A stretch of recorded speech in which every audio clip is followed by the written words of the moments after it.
Sejarah kontroversial Ibrahim I, Sultan Gila dari Ottoman. Ibrahim lahir pada tanggal 5 November 1615 sebagai anak bungsu dari Sultan Ahmed I dan dengan demikian sangat kecil kemungkinannya untuk mewarisi tahta. Sejak bayi, ia telah dikurung di kandang, di mana Ibrahim terus diawasi dan tidak pernah diizinkan pergi. Murad IV adalah penguasa paranoid, di mana ia tidak percaya jika saudara-saudaranya tidak akan bangkit melawannya, sehingga ia melemparkan ketiga saudara tirinya ke penjara bersama Ibrahim. Satu persatu dari para pangeran dibawa keluar dari selnya oleh dua algojo dan mereka tidak pernah kembali, sampai hanya Ibrahim kecil yang tersisa. Ibrahim hidup dalam ketakutan bahwa kepalanya akan menjadi yang berikutnya untuk dipenggal. Meskipun Murad tidak ragu-ragu untuk membunuh saudaranya yang lain, ia jelas tidak menganggap Ibrahim sebagai ancaman. Jadi, ia membiarkan bocah tersebut membusuk di tahanan.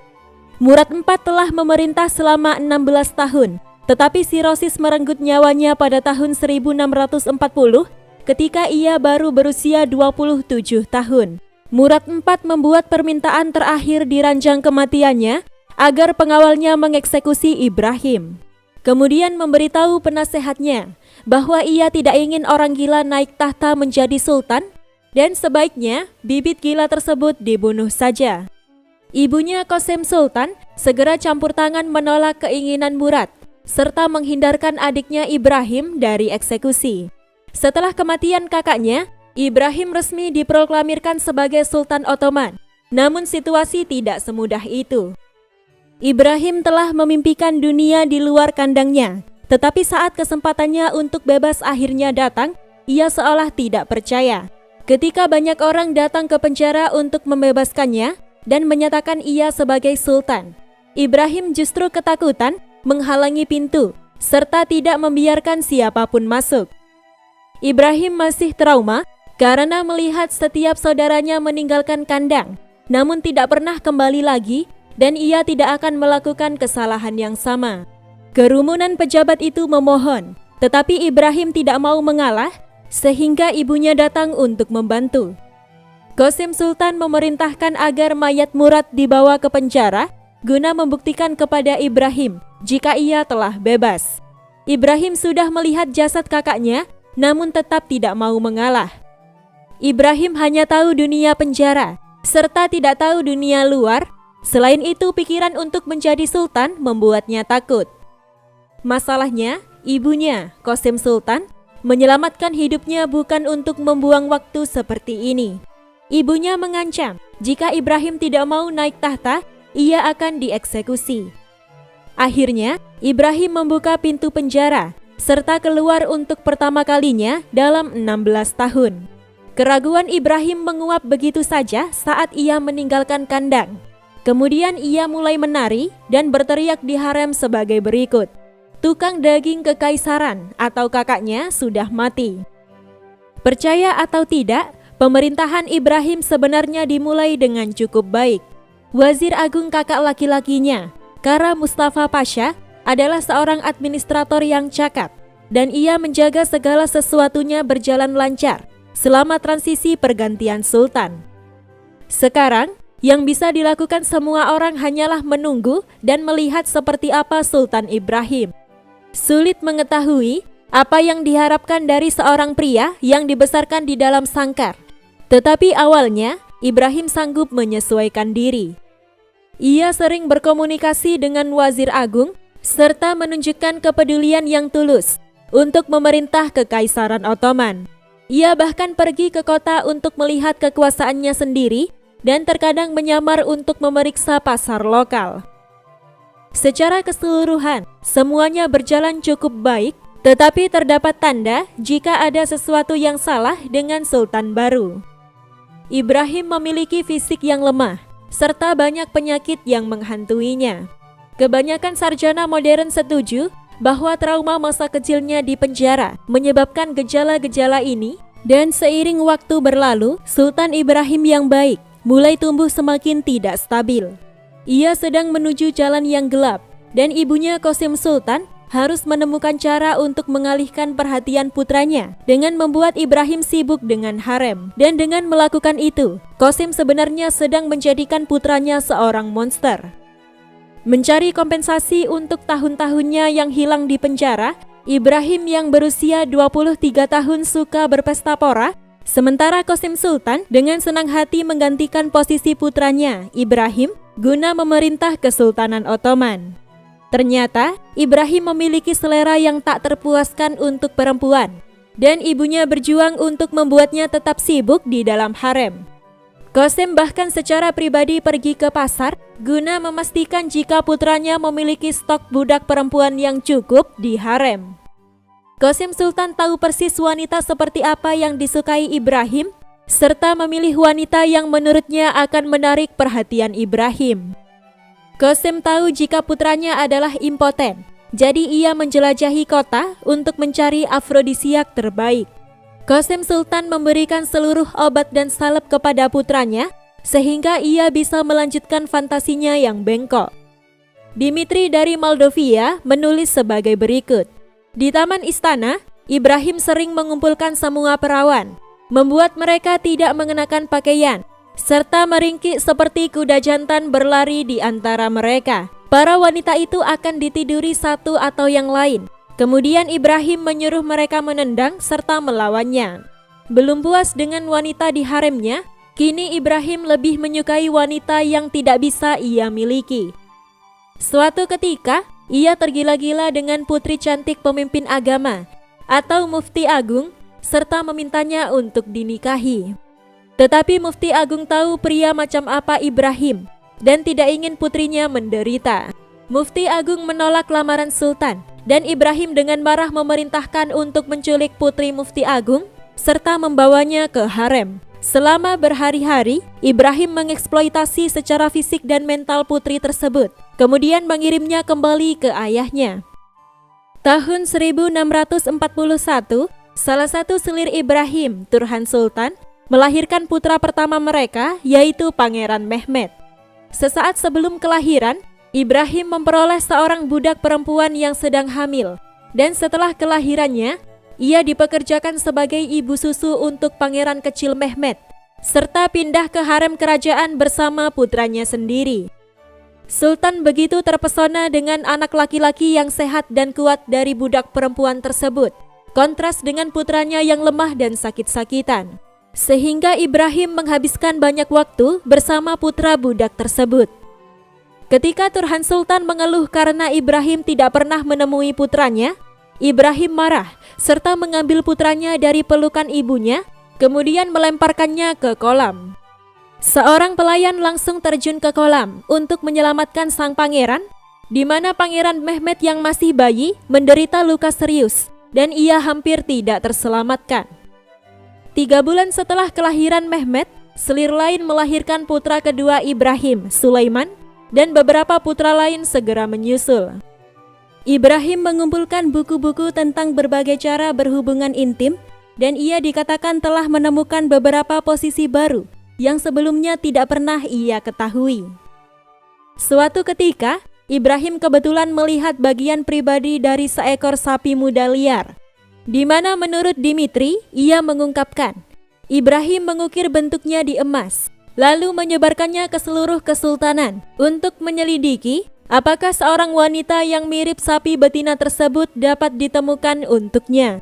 Seorang wanita yang cocok dengan deskripsi tersebut ditemukan di Armenia, dan beratnya adalah 330 pons atau 150 kg.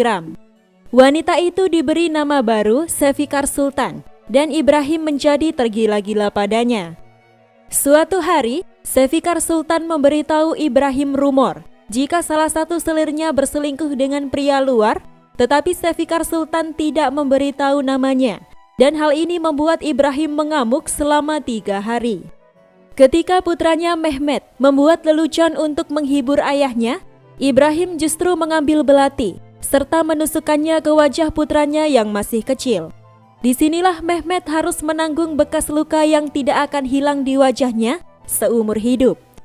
Kepala Qasim mencoba menemukan identitas selir yang berselingkuh dengan menyiksa beberapa gadis harem, tetapi tidak ada yang mau mengaku. Ibrahim lalu memerintahkan agar seluruh haremnya yang terdiri dari 280 wanita diikat dalam karung-karung berbobot seperti kucing yang akan dibuang, kemudian menenggelamkan mereka ke Selat Bosporus. Sefikar Sultan dan Turhan Sultan berhasil selamat, sementara dari 280 wanita dalam karung tersebut, hanya satu gadis yang selamat karena karungnya belum cukup diikat, di mana ia kemudian diseret keluar dari air oleh awak kapal Perancis. Qasim Sultan menjadi iri dengan pengaruh Sefikar Sultan, dan suatu hari ia mengundang wanita itu untuk makan malam, lalu mencekik atau meracuninya. Qasim Sultan mengatakan kepada putranya Ibrahim jika Sefikar Sultan telah meninggal tiba-tiba karena penyakit. Ibrahim kali ini menemukan cara baru untuk menjadi gila, dan kali ini ia menginginkan sebuah kuil di Madinah, di mana sultan-sultan sebelumnya biasa meninggalkan hadiah di sana. Ibrahim menuntut wazir agungnya merebut kembali hadiah tersebut, tetapi wazir menolaknya dan Ibrahim membuat salah satu ancaman paling gila dalam sejarah. Ia mengancam akan menjajali mulut wazir dengan jerami, di mana ini tentu bukan tipe pria yang Anda inginkan untuk memerintah salah satu kerajaan paling kuat di bumi pada masanya. Pada tahun 1644, bajak laut Malta menangkap sebuah kapal yang membawa beberapa peziarah muslim berpangkat tinggi, di mana mereka sedang melakukan perjalanan menuju Mekah. Penasehatnya yang tidak cakap menghasut Ibrahim untuk menyerang pulau tersebut dan berperang. Maka, dimulailah perang yang membawa malapetaka dengan Fenisia yang sangat kuat. Peperangan ini tampak sangat sulit, bahkan untuk sultan yang paling cakap sekalipun. Tetapi sekarang yang dimiliki Utsmaniyah hanyalah sosok Ibrahim, di mana hal ini tentu tidak berjalan dengan baik. Fenisia selanjutnya memblokade satu-satunya koneksi Istanbul ke Mediterania dan menyebabkan kurangnya besar pasokan makanan. Dan apa yang dilakukan Ibrahim ketika rakyatnya kelaparan? Ia terus memungut pajak brutal untuk membayar pemborosan haremnya, dan ini tentu bukan sikap yang bagus. Kemudian rakyat mulai muak dengan sultan mereka. Di Provinsi Kesultanan terjadi kekacauan kepemilikan tanah. Kantor dijual kepada penawar tertinggi atau diberikan kepada favorit sultan. Pajak dinaikkan, serta sumber daya alam semakin dikuras guna memenuhi tuntutan pengeluaran sultan. Ibrahim tidak peduli terhadap situasi kacau negaranya, dan perilaku gilanya membuat geram semua fraksi politik. Menurut mereka, sudah saatnya Ibrahim turun tahta untuk digantikan oleh putranya. Pada 1647, pasca 3 tahun konflik yang menyedihkan, Wazir Agung terbaru bekerja sama dengan Qasim Sultan guna menggulingkan Ibrahim serta memperbaiki kapal. Tetapi, plot menggulingkan Ibrahim berantakan, bahkan sebelum dimulai. Ibrahim memerintahkan Wazir Agung yang cakap dan baik tersebut dieksekusi, sementara ia mengasingkan ibunya sendiri dari harem. Ibrahim membuat keputusan fatal dengan mengganti wazir agungnya, serta memberikan tempat itu pada orang yang boros dan korup. Semua ini ia lakukan agar tidak ada lagi orang yang mengganggunya bersenang-senang di harem. Tahun 1648, pasukan infanteri elit Ottoman memberontak karena mereka dibayar rendah atau tidak dibayar sama sekali. Mereka memotong tubuh Grand Vezir baru, menjualnya di jalan, di mana massa kemudian mencabik-cabiknya, serta memberinya julukan 1000 keping. Tidak lama kemudian, gerakan ini didukung oleh Mufti Agung yang membalas dendam atas penyiksaan fisik dan mental putrinya dengan melakukan kudeta pada Sultan. Ibrahim bertanya kepada pemberontaknya sebagai berikut, "Bukankah aku mengangkatmu ke jabatan tinggi ini?" Ia menjawab, "Tidak, Tuhanlah yang mengangkatku." Ibrahim telah terkepung pasukan, dan yang ia lakukan justru berlari ke pelukan ibunya. Ia telah mengasingkan ibunya sebelumnya, tetapi Ibrahim menganggap jika ibunya adalah orang yang bisa menyelamatkannya. Qasim Sultan memberinya jawaban sederhana, turun tahta atau hadapi massa. Qasim Sultan telah melihat betapa hancur pemerintahan putranya, dan ia tahu bahwa Ibrahim harus pergi dengan menulis sebagai berikut, Pada akhirnya, dia, Ibrahim, tidak akan membiarkan Anda atau saya hidup-hidup. Kita akan kehilangan kendali atas pemerintah dan seluruh masyarakat hidup dalam reruntuhan. Dengan demikian, Ibrahim digulingkan serta dimasukkan kembali ke dalam penjara. Ia terkurung sekali lagi di sana dan menjadi orang gila yang mengoceh.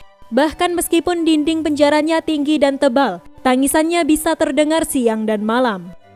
Koalisi yang menggulingkan Ibrahim menjadikan putranya yang berusia 6 tahun, Mehmet, sebagai sultan baru. Tetapi, tidak ada yang merasa aman dengan Ibrahim yang masih hidup, meski ia sudah dikurung di dalam sel. Wazir Agung yang baru meminta fatwa dari para pemimpin agama untuk memberikan sanksi atas eksekusi Ibrahim. Jawabannya sederhana dan suram. Jika ada 2 khalifah, bunuh saja salah satunya. Dengan membawa Al-Quran di tangannya, Ibrahim mencoba berteriak, "Lihatlah, ini buku Tuhan. Dengan surat apa kau akan membunuhku? Dan apakah tidak ada seorang pun di antara mereka yang telah memakan rotiku?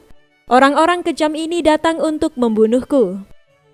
Tepat pada 18 Agustus 1648, para algojo mencekik Ibrahim sampai mati. Tidak ada upacara ketika Ibrahim dieksekusi. Kemudian ia dimakamkan di Masjid Hagia Sophia. Terima kasih sudah menonton video ini dari awal sampai akhir. Jika kalian suka dengan video ini, jangan lupa klik tombol subscribe, like, komen, dan share agar channel ini bisa berkembang untuk memberi informasi seputar sejarah dunia. Sampai jumpa di video selanjutnya.